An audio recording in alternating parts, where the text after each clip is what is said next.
अस्सलाम वालेकुम रहमतुल्लाहि वबरकातुहू। मैं हूँ याकूब अली, आप लोग देख रहे हैं माइक वर्ल्ड।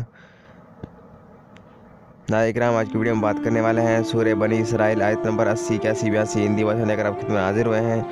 अगर हमारी वीडियो को पसंद आए तो वीडियो को लाइक करें, चैनल को सब्सक्राइब करें, बेल आइकन को प्रेस कीजिए। आइए दोस्तों, तो शुरू करते हैं आज का वीडियो। सूरह बनी इसराइल, बिस्मिल्लाहिर्रहमानिर्रहीम।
मेरे दीनी भाई और बहनों, आज की वीडियो इतने ही। ये मेरे ला इस वीडियो को बनाने जो भी गलतियाँ हुई है तो उसे अपने फजल करों से माफ़ फरमा, आमीन।